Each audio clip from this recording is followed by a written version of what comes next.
one. Hi there, parents and guardians. Hopefully this day finds you very, very well. I want to take a moment to introduce myself and you to the course your kids will be taking this first, second trimesters, Advanced Placement U.S. History, also known fondly around here as APUSH. My name is Ryan Musek. I'll be the instructor for this course this year. A few quick things about me, just to know a little bit about what I'm about here. This is my 10th year teaching overall, so my 10th grade year teaching. I'm starting my 6th year at Sauk Prairie, so I'm very happy to be here and be a part of this community. I do serve as the forensics coach here at Sauk Prairie High School, so coaching speech, drama, and debate. We have a great program, so hopefully kids will be interested in doing that as well this year. So when I'm not at school, you can find me hanging out with doing one or two things. Either I'm with my wife and my dog, Natalie, my dog Bowie. We live here in town in Prairie du Sac, and we're happy to be here in this community and really enjoy it here. I also work as a volunteer EMT with Sauk Prairie Ambulance. So 1, 2, 3 nights a week, sometimes I'll be riding around the back of an ambulance, helping people who need help. So something I've really come to love and enjoy doing the last couple of years. Besides APUSH, I teach other classes as well. We have 2 new classes I'm teaching this year in our department, World Cultures and Macroeconomics. I also teach World History to 10th graders. I teach our AP European History class. It actually alternates with APUSH, so I may see some of your students in Euro next year, or I had them in Euro last year. And occasionally I teach American History as well on a rare occasion. So no problem. So you'll kind of see what else happened there. So APUSH. So AP US History is organized by the College Board. It is, I get a criteria of key concepts and topics that we need to cover, okay? It is meant to mimic an intro-level college history course. Typically, it's going to be actually 2 courses we mimic. So, for example, APUS mimics the first 2 level history courses, 101, 102, at UW-Madison. And so we'll be teaching the content of 2 college courses during our Advanced Placement U.S. History class here, or these 2 trimesters. We do have the test for college credit in May.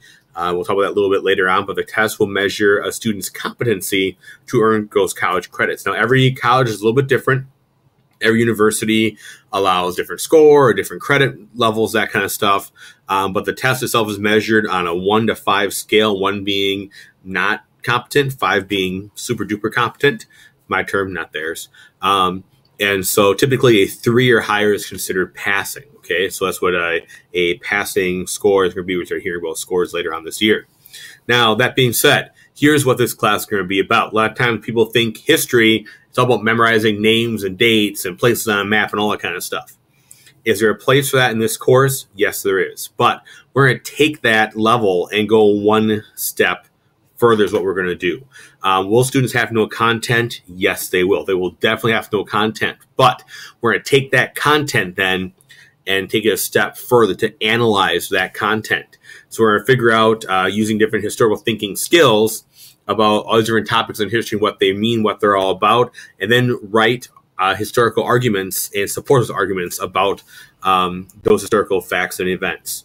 What we'll need for this class, a lot of people always ask me this question right away, first off the bat. First, the textbook, we'll have to use that for reading, probably mostly outside of class, most likely. The Out of Many book is what it's called, an AP edition. I'll have it both available in print and online form for students, so they can choose the one that likes them best. If students want to order their own book, feel free to. I can get you information for that. Actually, I sent it out last spring, actually.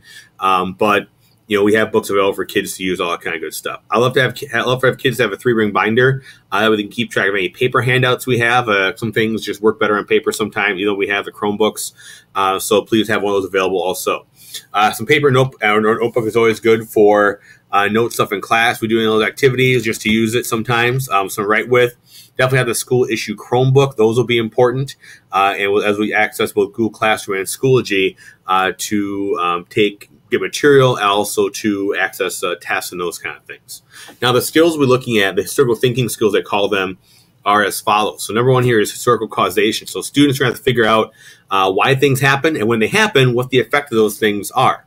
Continuity and change over time is kind of what it says.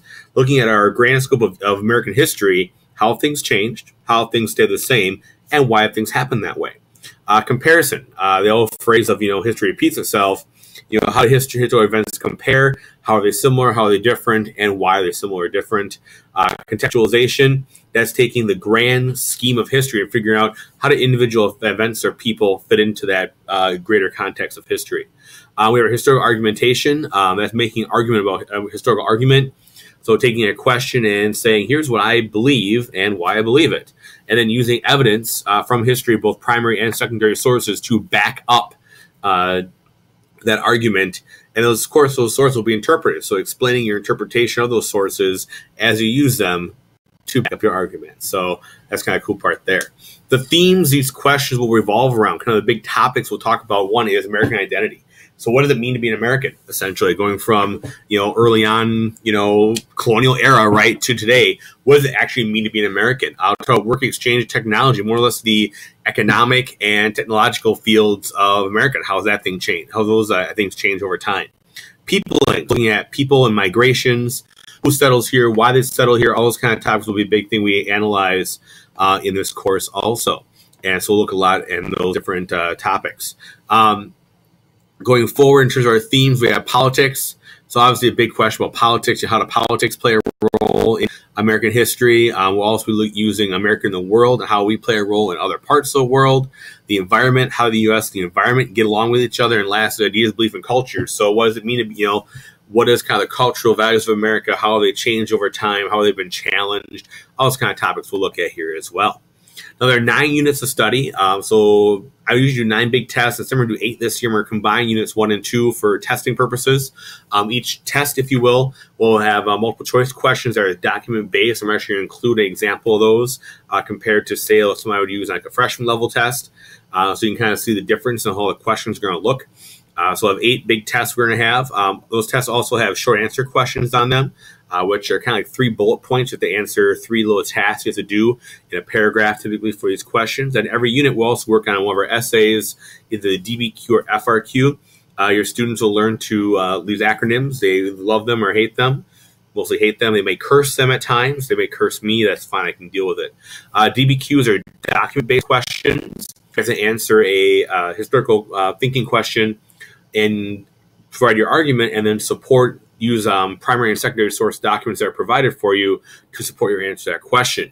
The free response question is like a no essay question. You get the question, make an argument, and support with details that you know. And students have to answer one of those questions on the AP test as well.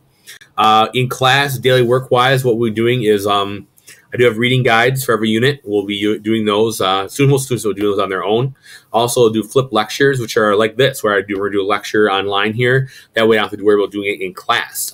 If a student's gone, they can catch up really quickly, easily, all kind of good stuff, right? So if students do lack access to internet, we do have ARP before after school that can help students get access to stuff. That means if we're doing this kind of stuff outside of class, we're going to be doing a lot of document work in class, reading documents, analyzing documents, all that kind of stuff. So like seminars, discussing documents, talking with each other, trying to figure out the answers to these big questions. We'll do a lot of role play and simulation activities, trying to get kids thinking about these events a different way. We'll do debates, we'll do response and reflections, and we're doing quizzes because we have to make sure you hold kids accountable for the work that we're doing. Grading wise, so I do 90-10, 90 for the working class, then 10 for the final exam, each try. The tests and projects are 50%, 25% for the formative quizzes we do each week, probably 1 or 2 of those each week, and then the rest, that 25% will be homework, note participation, all that kind of good stuff.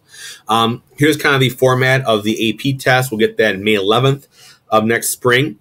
And so there will be 55 multiple choice questions of this document-based style on that test, along with 3 short answer questions. They have to do 2 that are required. They can choose 1 or 2 for the last one. This is new this year for this part, so I don't know how it's going to work. Okay.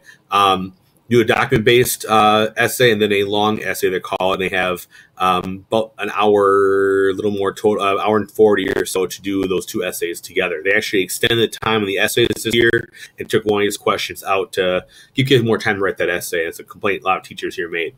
I'll add this in my email as well, but if you want to get reminders from me via text, you text this for your APUSH to this number, 81010.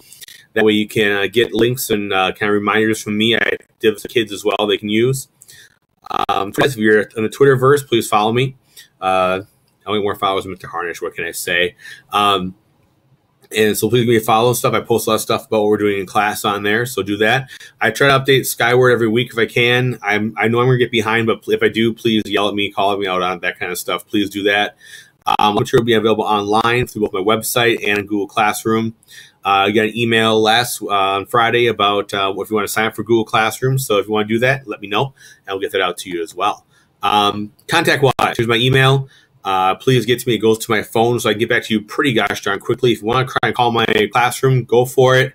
I'm not going to be there all the time. Usually I'm there pretty late till 5 o'clock at night usually. But if I'm not, email me, and I may even call you back right away or ask me to call you back. I'll call you back on my personal phone if need be. Question or comments, please send them my way. I do look forward to working with everybody this year. I think it'll be a really cool class. I look for a lot of success from our students. Thank you so much for your time. I truly appreciate it. Have a good last weekend, and we'll get things rolling here pretty gosh darn quick. So thank you very much for your time. Have a great day.